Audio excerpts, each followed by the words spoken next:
వేడి వేసవి రోజున నోబితా మరియు అతని స్నేహితులు ఒక సాహసయాత్ర గురించి చర్చించేందుకు కలిసి వచ్చారు.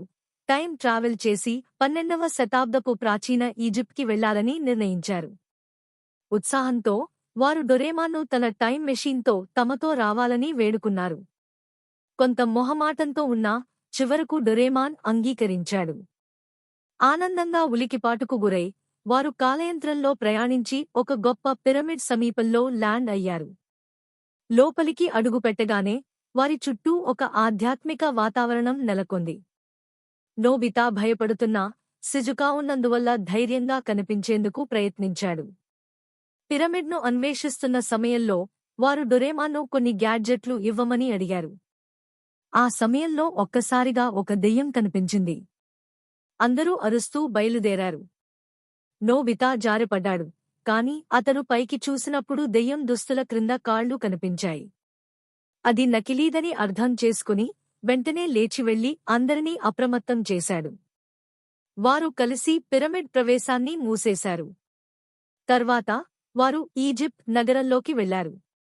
అక్కడ వారు ఒక స్నేహశీల బాలుడిని కలిశారు. డొరేమాన్ ముద్దుగా అడిగాడు, మీ ఇంటికి రమ్మంటారా? మేము అక్కడ రాత్రి ఉండాలి.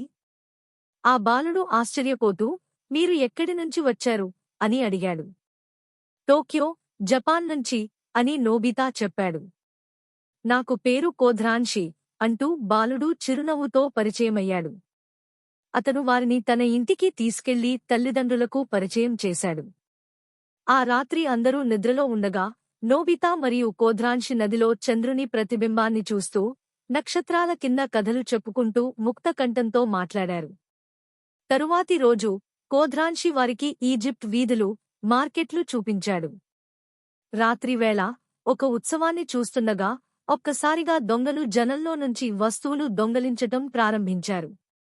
డొరేమాన్ వెంటనే తన షాక్ గన్ అనే గ్యాడ్జెట్ తీసి దొంగని షాక్ ఇచ్చి పట్టించేసేలా టౌన్స్ పీపుల్కి సహాయం చేశాడు. చివరి రోజు వారు మౌంట్ మోసెస్కి వెళ్లారు. అక్కడ అన్వేషించిన తరువాత ఒక అందమైన దృశ్యం చూస్తూ డిన్నర్ చేశారు. కాని ప్రమాదం ఇంకా ముగాలేదు. తిరిగి వస్తుండగా వారిని సింహాల గుంపు చుట్టుముట్టింది. ఆ సమయంలో నోబితా ధైర్యంగా డొరేమాన్ను అడిగాడు, డొరేమాన్, సింహాలను భయపెట్టేందుకు ఏదైనా గ్యాడ్జెట్ ఉందా? డొరేమాన్ తన జేబులో వెతికి ఒక గ్యాడ్జెట్ తీశాడు. ఇది చూడు, అనిమల్ ట్రాన్స్లేటర్ హెల్మెట్. ఇది జంతువులతో మాట్లాడేందుకు సహాయపడుతుంది. నోబితా వెంటనే దాన్ని ధరించి సింహాల వైపు నడిచాడు. మిస్టర్ సింహం, మేము మీకు హాని చేయం. మేము భవిష్యత్తు నుంచి వచ్చిన సందర్శకులం అని అతను స్వల్పంగా కంపించే గళంలో అన్నాడు. ఒక సింహం గర్జించి అడిగింది, మేము మిమ్మల్ని నమ్మాల్సిన అవసరం ఎందుకు? నోబితా సమాధానం ఇచ్చాడు, మేము మీ నగరంలో దొంగలను అడ్డుకున్నాం. మీరు కావాలంటే తెలుసుకోండి. సింహం తల ఊపింది. మీరు ధైర్యవంతులు, నిజాయితీగా ఉన్నారు. మేము మిమ్మల్ని వెళ్లనివ్వుతాం. సిజుకా, జియన్, సునియో ఆశ్చర్యంతో చూశారు. నోబితా, అదేం అద్భుతం! సింహాలు వారికి దారి చూపిస్తూ అడవిని దాటి పంపించాయి.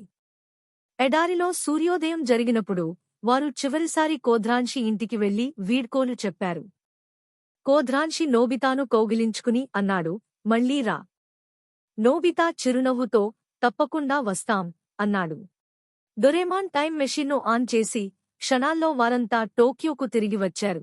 హృదయాలు సంతోషంతో నిండిపోయి ఈజిప్ట్ జ్ఞాపకాలతో మెదళ్లలో చెరగని గుర్తుగా మిగిలిపోయింది.